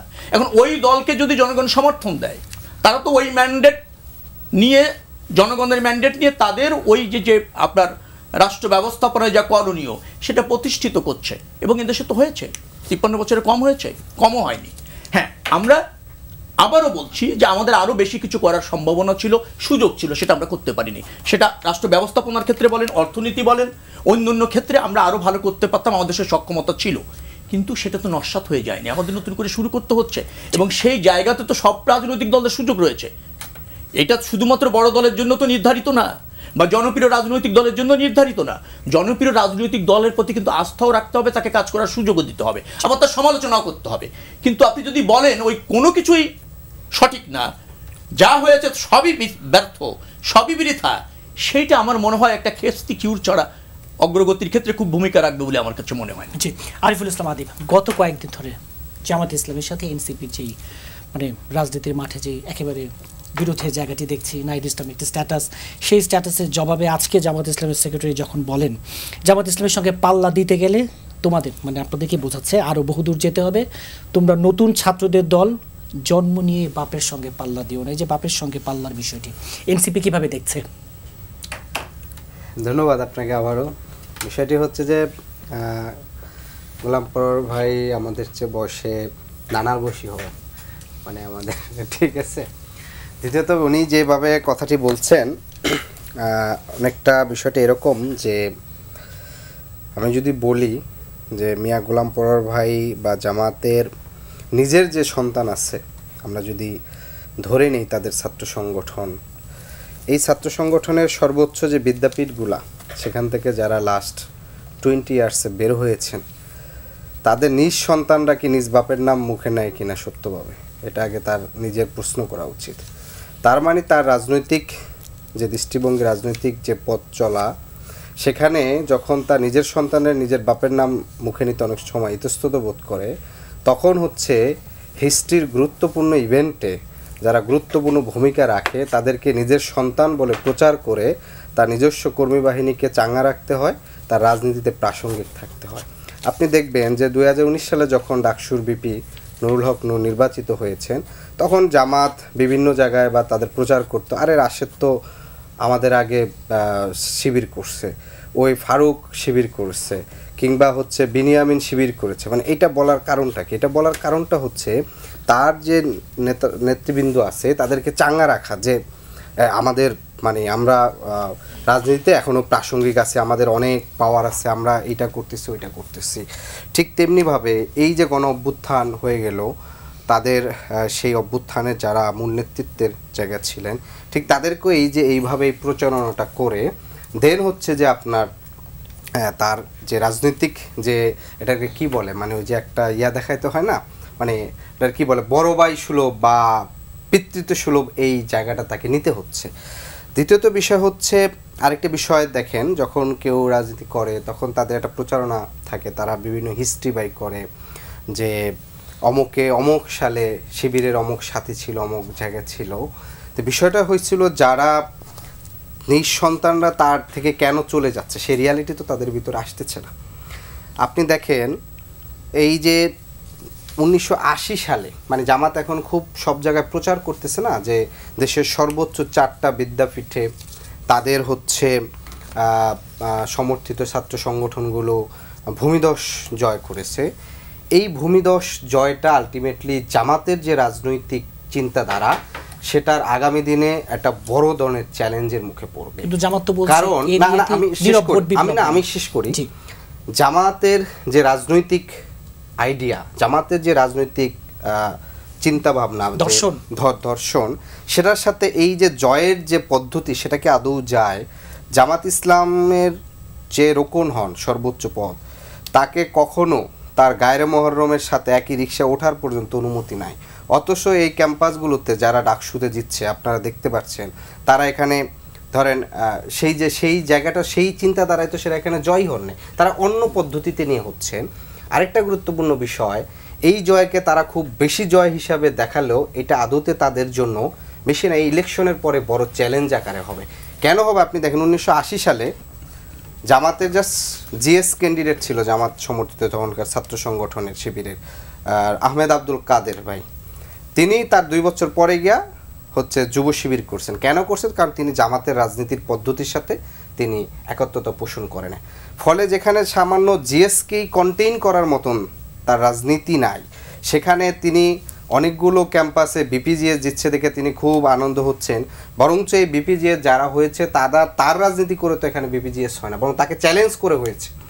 এবং অধিকাংশ ক্ষেত্রে আপনি দেখবেন এটা আরও সামনে যত সময় আসবে, আপ বাংলাদেশ তৈরি হইল, এবি পার্টি আরও প্রথম এবি পার্টির যে সম্মানিত চেয়ারম্যান আছেন তিনি তাদের 2003 সালের সভাপতি ছিলেন। তো এই যে ধরেন বিচ্যুতি কিংবা হচ্ছে তাদের বাসায় বিচ্যুতি, কিন্তু তাদের তো আলাদা একটা রাজনৈতিক পদ্ধতিগত জায়গা তো আলাদা আলাপ আছে। ফলশ্রুতিতে আমার কাছে মনে হচ্ছে যে বরঞ্চ তাদের নিজেদেরই চিন্তা করা উচিত অন্যের জিনিসকে হচ্ছে নিজের সন্তান বলা কিংবা হচ্ছে জায়গা, কারণ নিজের সন্তানকে সে হচ্ছে ঠিক মতন কন্ট্রোল করতে পারতেছে না, আরেকজনের সন্তানকে নিজের বাপ দাবি করলে সেই জায়গাটা তো আসলে এটা রাজনৈতিকভাবে খুব মানে আলোচনাটা শোনা যায় ভালো, গ্রামে বক্তব্য দিলে মানুষ এই খুশিতে খুব জোরে জোরে আপনার হচ্ছে হর্ষধ্বনি দিবে, কিন্তু আলটিমেটলি এইটা আসলে ওনার জায়গা থেকে আমি মনে করি তিনি তো বলছেন যে আর এনসিপির আহ্বায়ক যে বক্তব্য দিচ্ছেন সেটা আসলে রাজনৈতিক অসৌজন্যতা, কিন্তু উনি যেভাবে বলছেন সেটা তো আরও অসৌজন্যতাকে ছাড়িয়ে গেছে। ফলে ওনার জায়গা থেকে তো বলা উচিত ছিল আরও শিষ্টাচারপূর্ণ বক্তব্য দেওয়াটাও দরকার ছিল। জি, ডাক্তার জায়েদুর রহমান, এই যে রাজনীতির মাঠে মাত্র 1 বছর একটু সময় অতিক্রম করার পরে বিএনপি, জামাত, এনসিপির এই যে বিরোধ একজন আরেকজনের উপরে, এই যে মন্তব্য, পাল্টা মন্তব্য, ভালো তো, মানে এগুলো হচ্ছে বলে আমরা টকশো করতে পারছি, আলোচনা করা যাচ্ছে। রাজনীতির মাঠ এরকম গরম থাকাই ভালো। মানে একটা কথা একটু বলে রাখা জরুরি, মারামারি ছাড়া। আমি ওই জায়গায় আসছি না, আমি একটা শব্দই ব্যবহার করতে চাই, যেমন আমি এটা একটা কলামে লিখেছি যে রাজনীতিতে বিভক্তি তৈরি করা যাবে না। রাজনীতির মধ্যে বিভক্তি কেন? গণতান্ত্রিক ব্যবস্থা ইটসেলফ একটা বিভক্তি তৈরি করারই খেলা। আসলে প্রত্যেকটা রাজনৈতিক দল কি চেষ্টা করে, যেমন ধরুন আমি সংস্কার নিয়ে এবি পার্টি, এনসিপি জনগণকে বোঝাচ্ছেন এই যে দেখো বিএনপি কিন্তু এটা মানে না, শেখ হাসিনা হইতে চায়, তুমি আমাকে ভোট দাও। বিভক্ত করছেন আপনি জনগণকে, বিভক্ত করে আপনি আপনার দিকে নিয়ে আসছেন। দ্যাটস ফাইন, এটাই ডেমোক্রেসি, জনসমর্থন আদায়ের চেষ্টা। একদম, এটা বিভক্তি। আমি আবারও বলছি, আপনি বিভক্তি তৈরি করছেন। শব্দটা এরকম শুনতে খারাপ শোনায়। আমরা প্রবলেমটা কোন জায়গায় হয়, আপনি বিভক্তি তৈরি করার সময় রুলস অফ দ্য গেম মানছেন কিনা। গণতন্ত্রের রুলস অফ দ্য গেম আছে, এটা মানছেন কিনা?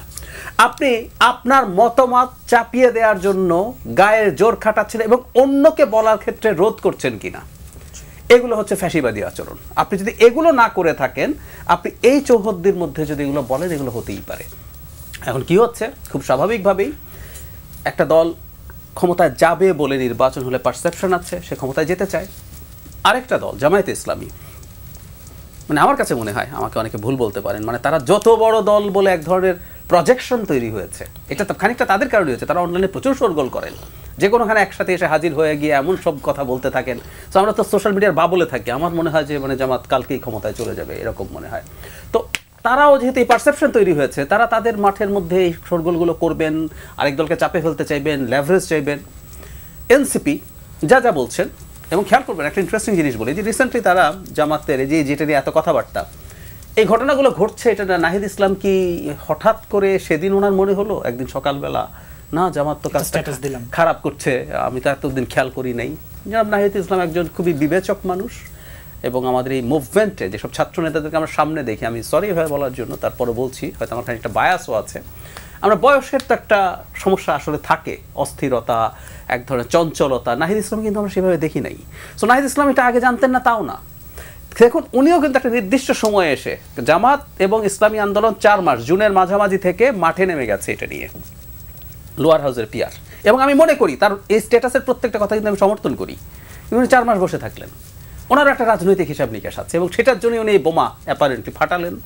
যেন পরোয়ার যে বক্তব্য দিলেন সেটাও আসলে সেটার পাল্টা হিসেবে নট ব্যাড। আমরা কেউ কাউকে পেটাতে যাচ্ছি না, আমরা কেউ কারো বলা থামাতে যাচ্ছি না, এটা খুব জরুরি। আমি বলবো সময় হাসিনা বলতেন, আমরা বললেও একটা রেড লাইন ছিল, আমরা তখন বলার চেষ্টা করেছি ওই রেড লাইনের মধ্যে থেকে বলতে হবে, এটা করা যাবে না।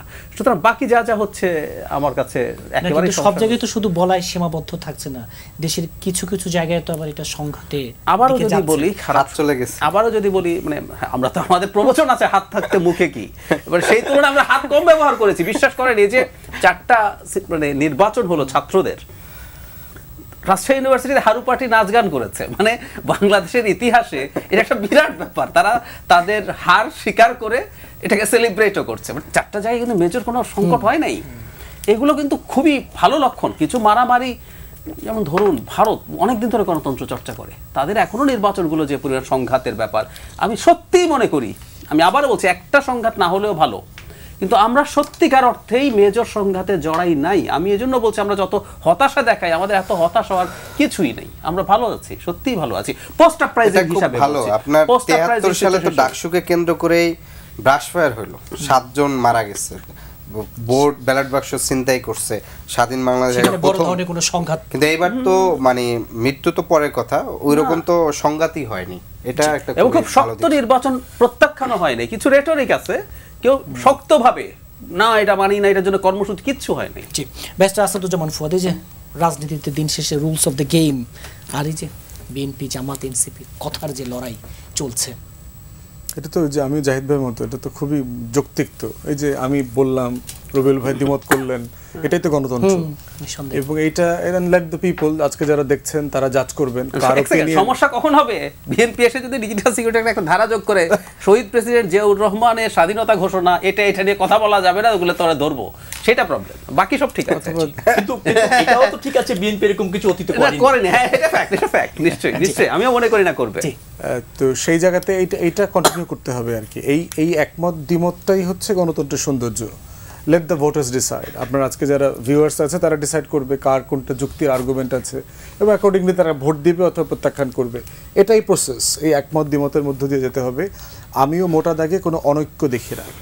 দেখেন, দ্বিমত আর জাতীয় ঐক্যের জায়গার মানদণ্ডটা পরিষ্কার হওয়া দরকার। একটা নেশন কি কি বিষয়ে একমত থাকবে আর কোন কোন জায়গাতে তার হালাল দ্বিমত থাকবে। একমতের জায়গা থাকতে হবে হচ্ছে আমার স্বাধীনতার প্রশ্নে, আমার সার্বভৌমত্বের প্রশ্নে, আমার আত্মমর্যাদার প্রশ্নে, আমার জাতীয় স্বার্থের প্রশ্নে, আমার বিদেশ নীতি, আমার প্রতিরক্ষা নীতি। মোটা দাগে এই 5-6টা বিষয়ে জাতির across the platform from right to left যেই মাযহাবের রাজনীতি করুক না কেন, তাকে এই বিষয়ে কোনো দ্বিমত করা যাবে না। যখনই সরকার পরিবর্তন হোক, ফরেন পলিসি ডিফেন্স পলিসিতে কোনো সরকার কোনো দল হাত দেবে না। অতএব সেই জায়গাটা হচ্ছে একমতের ফ্রেম। দ্বিমতের ফ্রেম কোথায়? এর বাইরে সবাই সব কিছুর সাথে দ্বিমত করতে পারবে। ওইটাই হলো ডেমোক্রেসি, যে আপনি ওটা কীভাবে ডেলিভার করবেন, আপনি ওই জায়গাটাতে কোনটা বেটার কোনটা ভালো না। যেমন ধরেন বিএনপির পক্ষ থেকে বলা হয়েছে তারা তাদের নেক্সট 10 year একটা $1 trillion ইকোনমি করবে। আমাদের এটা এখন 400 বিলিয়ন $450 বিলিয়ন আছে, এইটা এটা করবে। তারা বলেছে তারা 1 থেকে 2 বছরের ভিতরে 15 মিলিয়ন জব তৈরি করবে, তাই না? 15 মিলিয়ন বলছে তো 15 মিলিয়ন জব মানে 1.5 কোটির মতো জব আর কি ধরেন। এখন আমরা কিন্তু এটাকে প্রশ্ন করছি যে এটার ফিজিবিলিটি কতটুকু। ধরেন বিডার চেয়ারম্যান বলছে যে আগামী 1-2 বছরের ভিতরে 15 থেকে 20,000 জব তৈরি হবে। তাহলে যে ইনভেস্টমেন্ট নিয়ে ডিল করছে, বিদেশি এফডিআই কোম্পানিগুলোকে ডিল করছে, সে বলছে 15 থেকে 20,000 জব তৈরি করা যাবে। গ্লোবালি ম্যাচিওর ডেমোক্রেসিতে দেখেন একটা কোয়ার্টারে 3-4 মাসে আমেরিকা 2.5 লাখ 2 লাখ জব তৈরি করতে পারে। তাহলে আমরা আসলে জব তৈরি করার স্পেস কোথায়? তাহলে গণতন্ত্রের জায়গা থেকে কী করতে হবে? আমাকে বিএনপির এই পজিশনটাকে চ্যালেঞ্জ করতে হবে যে কিভাবে করা সম্ভব, এটা একটা রোড ম্যাপ দেন যে আপনি কোন কোন সেক্টরে কিভাবে কোন প্রসেসে কোন লেভেলের জব তৈরি করে এই 15 মিলিয়ন জব তৈরি করবেন। আপনার 5 years টেনিওরে $400 বিলিয়ন ইকোনমি, যেটা আমার 53-54 বছরের অর্জন, এবং এটার ফাউন্ডেশন শহীদ প্রেসিডেন্ট জিয়াউর রহমান তৈরি করে দিয়েছে, এটাকে আপনি 5 বছরে কীভাবে 1 ট্রিলিয়নে নেবেন? এই প্রশ্নটা আমার করতে পারতে হবে। এবং রবিউল ভাইটা এটাকে ওয়েলকাম করতে পারতে হবে যে হ্যাঁ আমি তো এতটুকু বলেছি, এতটুকু আমাকে বলতে হবে। তাইলে আমি যখন নির্বাচনের আগে যাব জনগণের কাছে, আমাকে এই বাকি ব্যাখ্যা বিশ্লেষণ নিয়ে যেতে হবে যে এই সেক্টরে এই জায়গাতে এই প্রসেসে কোন কোন লেভেলের জব আমি তৈরি করব, দক্ষ, আধা দক্ষ, অদক্ষ, শ্রমিক, হাইলি স্কিল, কোন মানের কত টাকার জবের স্যালারি আমি তৈরি করব, এবং এটা করতে আমাকে কি চ্যালেঞ্জ আছে, সেগুলোকে কীভাবে অ্যাড্রেস করব। এই বিতর্কটাকে আমার গণতন্ত্রের কেন্দ্রে আনতে হবে, এবং এটাই হচ্ছে হালাল বিতর্ক। এবং এই প্রসেসের মধ্য দিয়ে একটা দল আর একটা দলকে better argument, better reason, better logic, better data statistics, এইটা দিয়ে তাকে পরাজিত করতে হবে। এবং রাজনীতিটা যখন এই প্রতিযোগিতাতে আসবে, তখনই একটা দেশ কন্টিনিউয়াসলি ডেভেলপ করবে। কারণ তখন মেধা দিয়ে খেলতে হবে, লাঠি দিয়ে খেলার দিন শেষ। আপনি সিম্পলি কাউকে পিটাবেন, মারবেন, কেন্দ্র দখল করবেন, এই সোশ্যাল মিডিয়ার জমানায় মানে এইটা জাস্ট আধা ঘন্টা 1 ঘন্টার ব্যাপার। সারা দুনিয়া জানবে যে আপনি কি করতেছেন না করতেছেন। আমরা জানতেছি না সবাই, এনসিপি সরকারে আছে, সরকারে নাই, উপদেষ্টারা কি করতেছে, দিনরাত বিএনপি বলতেছে না, অ্যাডভাইজারদের দোষ ত্রুটি নিয়ে কথা হচ্ছে, কে কবে রিজাইন করবে, কে কবে কি দুর্নীতি করছে, এগুলো নিয়ে কথা বলছে না। তারপরে ক্ষমতা থেকে চলে গেলে আরও অনেক ইনফরমেশন বের হবে না? বের হবে। সকল উপদেষ্টার আমলনামা, সেফ এক্সিট চাইছে কিনা, এগুলো বের হবে। আবার এই সেফ এক্সিটের আলোচনাটা কেন রাজনৈতিক দল তুলছে, কে কোথায় ঠিকাদারি পায় নাই, এই আলোচনাও তো আসবে। একটা সিটি কর্পোরেশন থেকে একটা দলের নেতা 16 কোটি টাকার ঠিকাদারি পায় নাই, তো এখন প্রশাসকের সরায় ফেলো, এই মেয়র ভালো না, এই মেয়র হিজবুত তাহরির করে। আরে ভাই, মেয়র হিজবুত তাহরির করে একদিন মনে ছিল না তোমার? তুমি কন্ট্রাক্টারই পাও নাই, ঠিকাদারি পাও নাই বলে এখন হঠাৎ করে মনে হইলো যে মেয়র হিজবুত তাহরির করে। তাহলে এই যে প্রত্যেকটা জিনিসের একটা স্বচ্ছ রাজনীতির জায়গায় যদি না আসি, তর্ক বিতর্কের মধ্য দিয়ে যদি রিজলভ না করতে পারি, তাহলে দেশও এগোবে না, দলও এগোবে না। পুরাতন রাজনীতি আগামী দিনে চলবে না। নতুন জায়গায় মনস্তত্ত্বে বদলে গেছে মানুষ। অতএব আমরা সবাই পলিটিক্যাল পার্টি আমাদের সবার যার যার জায়গা থেকে এই মেরিট বেস মেরিটোক্রেসির পলিটিক্সটাকে অবশ্যই এমব্রেস করতে হবে। এটা চ্যালেঞ্জিং, এইটা মেধার সমস্যা আছে। যে লাঠিয়ালের রাজনীতি করে আসছে 30 বছর, সাডেনলি তাকে মেধার রাজনীতিতে ফালায় দিলে সে সাম্পলি আনকমফোর্টেবল ফিল করবে। এই কমফোর্ট জোনও আমাদেরকে তৈরি করতে হবে তর্কের মধ্য দিয়ে, আলাপের মধ্য দিয়ে।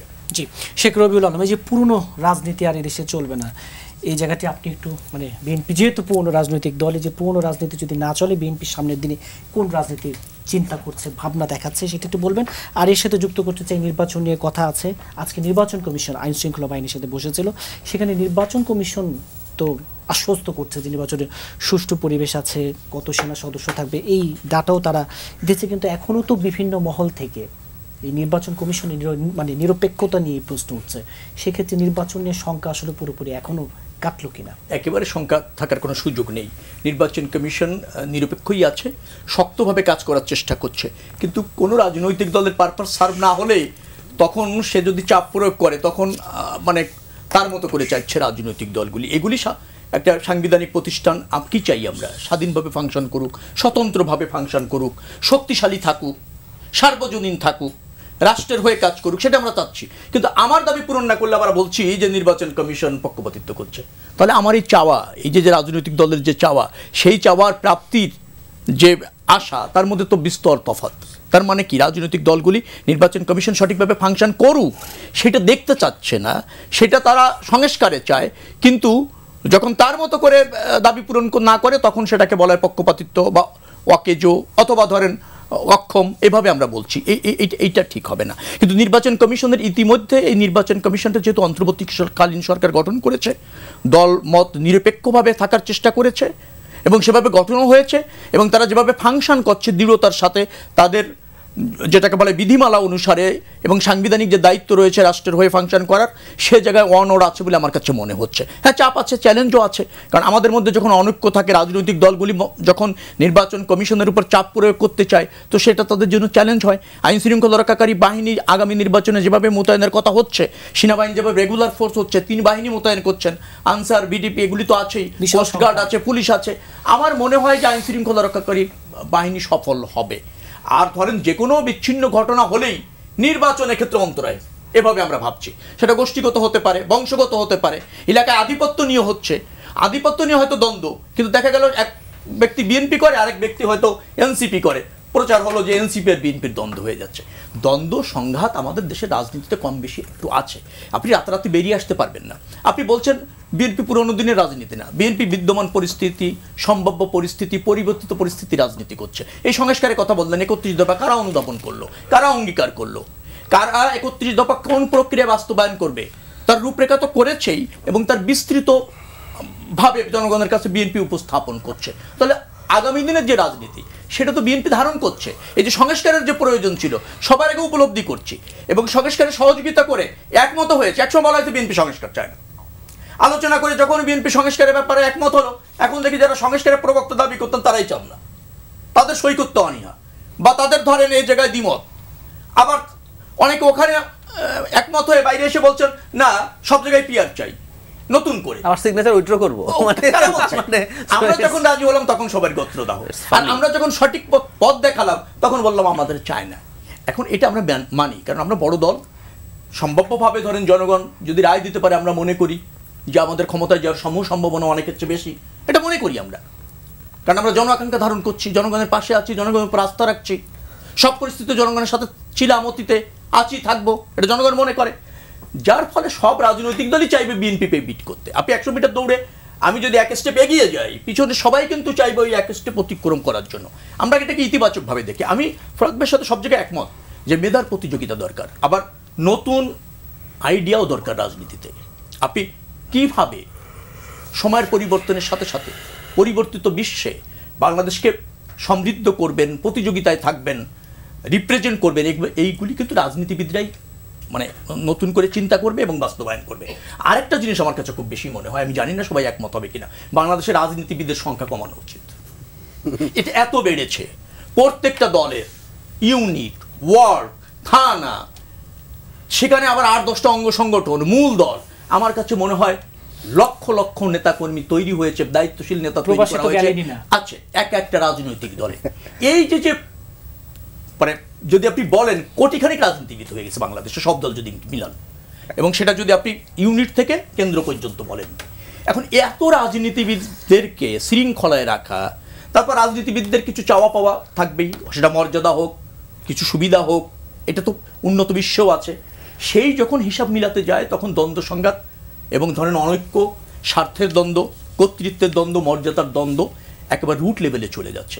যার ফলে আমাদের নতুন আইডিয়া যখন আপনি কেন্দ্রে বসে চিন্তা করছেন, সেটা আবার একেবারে রুট লেভেলে প্রতিষ্ঠিত করার জন্য রাজনৈতিক দলের জন্য চ্যালেঞ্জ হচ্ছে। সদিচ্ছা থাকার পরও আমার মনে হয় রাজনীতিতে যদি একটা সুষ্ঠু প্রতিযোগিতা চলে আসে এবং ধরেন পারস্পরের প্রতি যদি আস্থাটা তৈরি হয়, আমার বিশ্বাস হচ্ছে যে এই রাজনীতিবিদের সংখ্যা, কমিটির সংখ্যা আর একটু কমিয়ে এনে দক্ষ যোগ্য ছোট কমিটি অথবা ধরেন একটা লেভেল পর্যন্ত কমিটি রেখে রাজনৈতিক প্রতিযোগিতাটা থাকলে জীবীর সংখ্যা কমবে। আর রাজনীতিজীবীর সংখ্যা যখন কমবে তখন মেধাবীরা রাজনীতি করার সুযোগ পাবে, অথবা ধরেন মেধাবীদের নতুন আইডিয়া নিয়ে রাজনীতি করা বা রাষ্ট্র বিনির্মাণের একটা অবাধ সুযোগ তৈরি হবে, সেই জায়গাটা দরকার। আর মিছিল মিটিংয়ের রাজনীতি বলেন, এটাও কমানো দরকার। আন্দোলনের রাজনীতি বলেন, সেটাও সীমিত করা দরকার। কত আর আন্দোলন চলবে, কত আর নতুন নতুন কমিটি করে আন্দোলন সংগ্রাম করার জন্য সব শ্রেণী পেশার মানুষকে সম্পৃক্ত করতে গিয়ে কোনো জায়গায় রাজনীতি গুণগত মানের অবনতি হয়েছে, অস্বীকার করা যাবে না, সেখানে মনোযোগ হতে হবে। আরিফুল ইসলাম আদিব, নির্বাচনের জন্য নির্বাচন কমিশন, আমি একটা বাক্য বলি প্লিজ। ওই মেয়াদ আপনার দিবস নিয়ে বলছিলাম, আমরা কিন্তু একটা গণ অভ্যুত্থান করলাম, ফ্যাসিবাদের পতন ঘটালাম, সেটাতেও 3টা দিবস পালন করতে গিয়েছিলাম, প্রতিষ্ঠিত করতে গিয়ে 16ই জুলাই একটা হবে, আরেকটা হবে 5ই আগস্ট, আরেকটা আবার নতুন সরকার হয়েছে 8ই আগস্ট। মানে একটা গণ অভ্যুত্থান কেন্দ্র করে 3টি দিবস কিন্তু রাষ্ট্রীয়ভাবে ঘোষণা করতে গিয়েছিলাম কয়েকদিন আগে। সেখানে একটা দেশ পেয়েছি, সেখানে 2টি দিবসকে নেগেটিভভাবে দেখার কোনো সুযোগ নেই। আরিফুল ইসলাম আদিব, নির্বাচনের জন্য নির্বাচন কমিশনের প্রস্তুতি, নিরপেক্ষতা নিয়ে প্রশ্ন তোলা নির্বাচন কমিশনে আসলে কতটা যৌক্তিক হবে? এটি আসলে নির্বাচন কমিশন কিভাবে কাজ করছেন, তার শুধু নিরপেক্ষতা না, তার নিরপেক্ষতার পাশাপাশি সক্ষমতা এবং তার গঠন প্রক্রিয়া, এই সবগুলো নিয়ে আমাদের সেটা কি শুধু প্রতীক পাচ্ছেন না বলেই বলছেন? এটা কোনোভাবেই প্রতীক পাওয়া না পাওয়ার সাথে না, কারণ আমাদের যখন এনসিপি গঠিতই হয়নি তখন তারও আগে হচ্ছে নির্বাচন কমিশন গঠিত হয়েছে, এবং সেই নির্বাচন কমিশন গঠিত হওয়ার দিনই আমাদের তখন নাগরিক কমিটি ছিল। সেই নাগরিক কমিটির প্ল্যাটফর্ম থেকে আমরা সেটা সমালোচনা করেছিলাম। কেন করেছিলাম? কারণ আপনি জানেন যে সরকার গঠনের পর থেকে সরকার অনেকগুলো সংস্কার কমিশন করছে, অতি প্রয়োজনে 6টি আগে করেছিল, তার একটি ছিল কিন্তু আপনার এই যে নির্বাচন সংস্কার কমিশন। সেই সংস্কার কমিশন প্রস্তাবনা দেওয়া বা সেটাকে কোনোভাবে আমলে নেওয়ার পূর্বেই 2022 সালের ফ্যাসিবাদী সময়ের যে আইন ছিল সেই আইন অনুযায়ী নির্বাচন কমিশন গঠন হয়ে গেছে।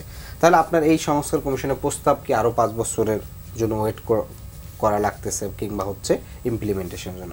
ফলশ্রুতিতে এই নির্বাচন কমিশন গঠন প্রক্রিয়া নিয়ে আমাদের অনেক আগে প্রশ্ন, তখন মার্কা কিংবা হচ্ছে এনসিপির দলের নিবন্ধন কোনো কিছুই আসে না। তার মানে আমরা এর গঠন প্রক্রিয়া অনেক আগেই সমালোচনা করছি। দ্বিতীয়ত বিষয় হচ্ছে পরবর্তীতে নির্বাচন সংস্কার কমিশন প্রস্তাবনা দেওয়ার পরবর্তীতে সেই জায়গা থেকে আমরা দেখেছিলাম যে কিছু কিছু সংস্কার ছিল যেগুলো এই মুহূর্তেই পালন করতে পারে। বিশেষ করে নির্বাচনী আসন সীমানা নির্ধারণ কোন কমিটি করবে এটার একটা প্রস্তাব ছিল, সংস্কার কমিশনে আলাদা একটা কমিটি করার কথা বলেছিল।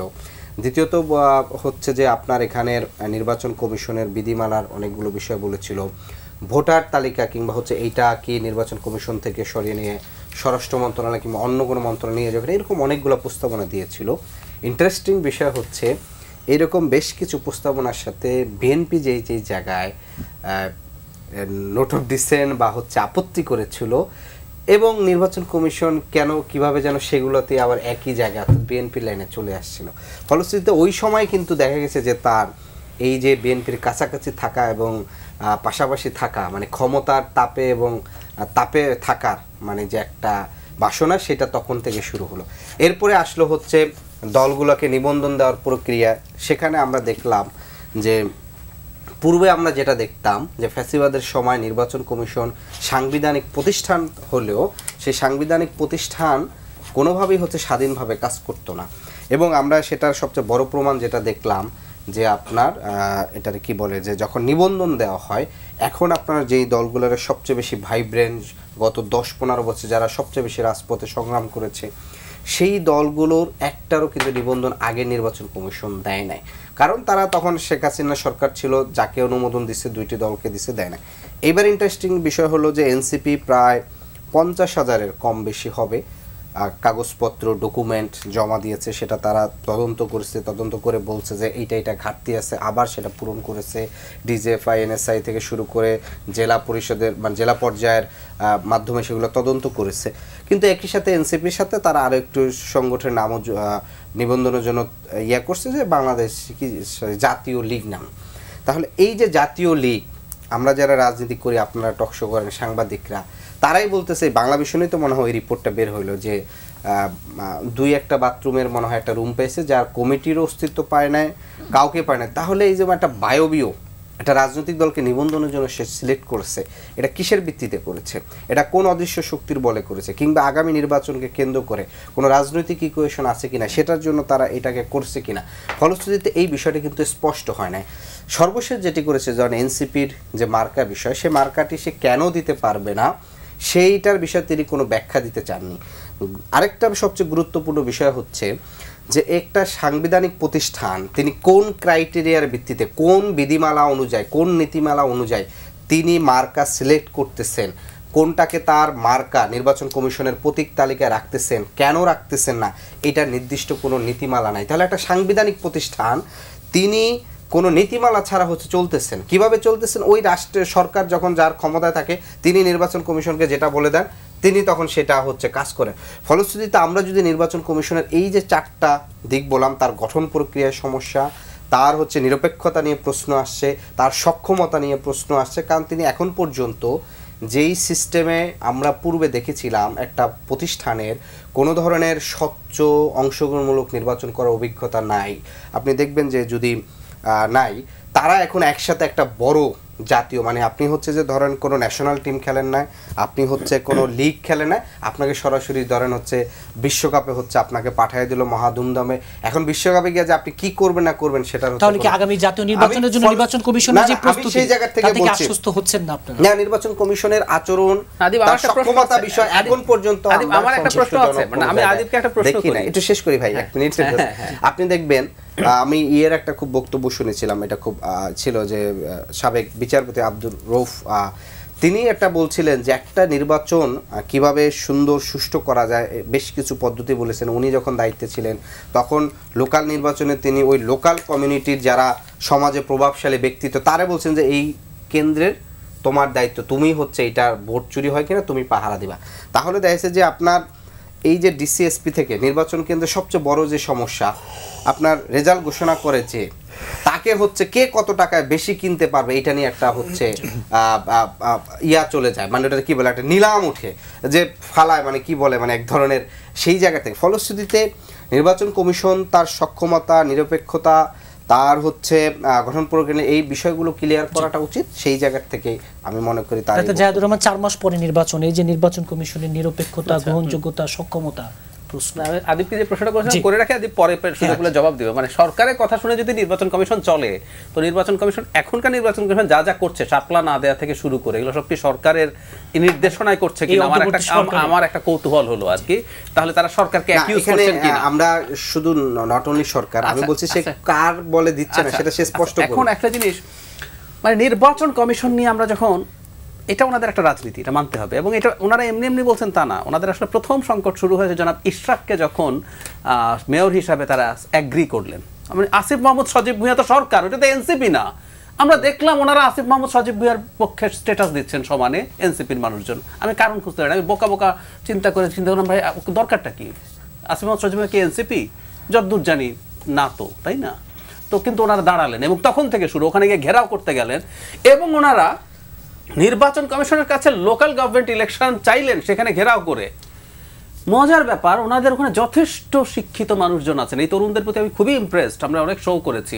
অথচ ওনারা এটা জানেন না সম্ভবত কনস্টিটিউশন শুধু 2টো নির্বাচনের জন্য সাংবিধানিক অধিকার দিয়েছে নির্বাচন কমিশনকে, একটা হচ্ছে রাষ্ট্রপতি নির্বাচন আর একটা হচ্ছে সংসদ নির্বাচন। বাকিগুলো সরকার যেটা করতে বলে। সরকার কিন্তু টেকনিক্যালি নির্বাচন কমিশনকে লোকাল গভর্নমেন্ট ইলেকশনের দায়িত্ব নাও দিতে পারে, আমি করব নিজে। সরকার আবার নির্বাচন কমিশনকে ডাকসু ইলেকশন করে দাও বলতে পারে, কনস্টিটিউশন তাই লিখেছে, কিন্তু ওনারা এটাও তাকে দেখাবেন।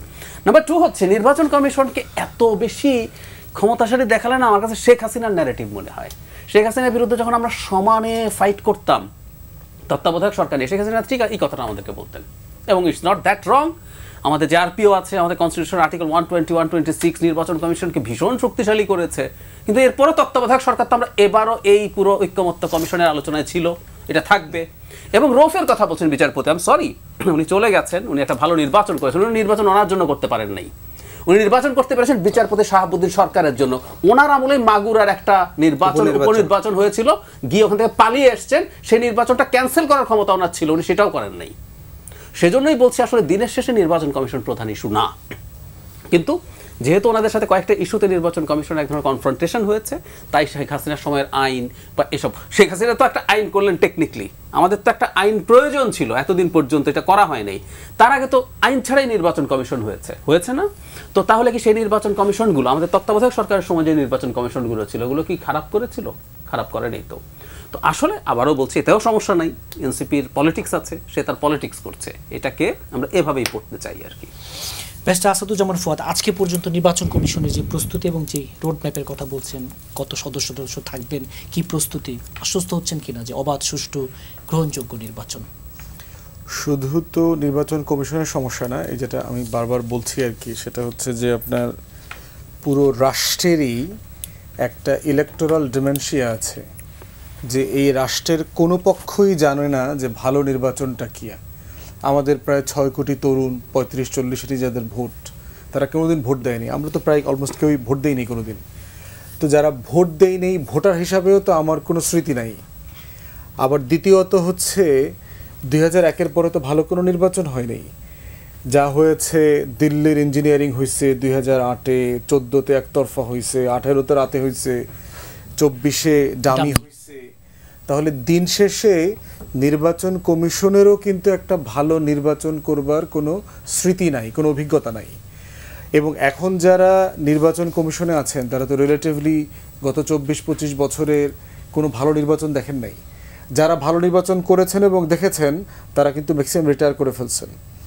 তাহলে আপনি এই সংকটটা শুধু নির্বাচন কমিশনের সংকট না, এটা আমার পুরো রাষ্ট্রের সংকট। ভালো নির্বাচন করেছেন এমন কি ওসি আছে আমাদের?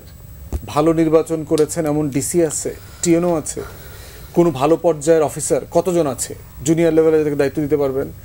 নির্বাচন কমিশন বলছে, স্বরাষ্ট্র উপদেষ্টা বলেছে যে গত 3টা নির্বাচনে যারা দায়িত্ব পালন করেছে তাদেরকে ইনভলভ করবেন না। তো লোক পাবেন কোথায়?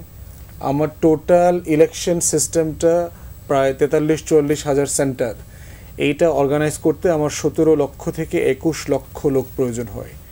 প্রত্যেকটা স্কুল, কলেজ, মাদ্রাসার টিচাররা, এখানে ব্যাংকের কর্মকর্তা, লোকাল সকল প্রতিষ্ঠানকে আপনার মানে রিকুইজিশনের মতো, গাড়ি যেভাবে পুলিশ উঠায় নেয় না, রিকুইজিশন করে, এই রকম জমি অ্যাকোয়ার করার মতো করে লোকদেরকে অ্যাকোয়ার করে নিয়ে যায়। তাহলে এই যে টোটাল 20-22 লক্ষ লোক আপনার লাগবে, কোথায় পাবেন আপনি? এটার বিকল্প রোডম্যাপটা কোথায়? তাহলে আপনি শুধু বলছেন যে আমি তাদেরকে ব্যবহার করব না, তাহলে কিভাবে করবেন নির্বাচনটা? তাহলে ইলেকশন কমিশন যে রোডম্যাপ দিচ্ছে, যেই শিডিউলটা দেবার কথা বলছে, সেটা তো আসলে পরিকল্পনার সাথে বাস্তবতার সাথে মিলছে না। ভোটার তালিকাটা পর্যন্ত হালনাগাদ হয়েছে কিনা আমার সন্দেহ আছে। আমার বাড়ির দরজায় তো কেউ আসে নাই, আমি জানি না আপনাদের কারো বাড়ির দরজায় ভোটার তালিকা হালনাগাদ করতে কেউ গেছে কিনা। আমি যাকেই জিজ্ঞেস করেছি, গ্রামে, আমার শহরে পরিচিত বন্ধু বান্ধব, কেউই বলে নাই যে নির্বাচন কমিশন থেকে লোক আসছে আপনি ভোটার কিনা সেটা চেক করবার জন্য। তারপরে ধরেন নির্বাচনকে কেন্দ্র করে কিন্তু প্রচুর ভোটাররা এলাকা পরিবর্তন করবে, কে কোথায় ভোট দেবে। প্রবাসী ভোটার আছে 60-70 লক্ষ, সেটা আমরা কিভাবে ডিল করব? অনলাইনের চ্যালেঞ্জ আছে আপনার, disinformation, misinformation campaign, AI, social মিডিয়ার জমানা। এই জমানাতে তো কোনো ভালো নির্বাচনই হয়নি। তাহলে আমার টোটাল ইলেকশন কমিশন এবং সিস্টেমের ভিতরেই তো এই জগৎটা নাই, তাহলে সেটাকে আমি কীভাবে অ্যাড্রেস করব? আপনি বলছেন আপনি প্রক্সি ব্যালটও অ্যালাউ করতে পারবেন অথবা পোস্টাল ব্যালট করবেন, সেটা কবে আসবে? সোনার বাংলার কুরিয়ার সার্ভিস কীরকম হবে? খরচ কোত্থেকে আসবে? বিদেশি অ্যাম্বাসি, বিশেষ করে মিডল ইস্টে অ্যাম্বাসির সামনে যদি হাজার হাজার লোক লাইন ধরে দাঁড়ায়, আকামা আছে কিনা চেক করতে তো পুলিশ এসে কয়েকশো অ্যারেস্ট করে নিয়ে যাবে। তাহলে এই চ্যালেঞ্জগুলো আমি কীভাবে মোকাবিলা করব? সিরিয়াস ডিসকাশন দরকার এগুলো নিয়ে। জি, হাতে একেবারেই সময় নেই। শেখ রবিউল আলমে যে ইসি বিএনপির লাইনে আছে, একটু মন্তব্য শুনুন। শুরুতে বলছিলেন।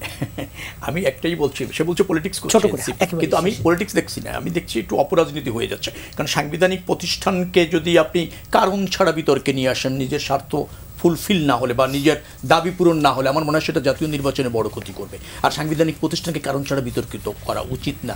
মনে রাখা দরকার, নির্বাচন কমিশনের মেয়াদ 5 বছর, সরকারি মেয়াদ 5 বছর। নির্বাচন কমিশন জাতীয় নির্বাচন একটাই করে, একাধিক করার অভিজ্ঞতা থাকে না, সববারই তাই হয়েছে। আর একটা জিনিস দরকার, নির্বাচন কমিশন বিধিমালা অনুসারে প্রতীক বরাদ্দ করছে।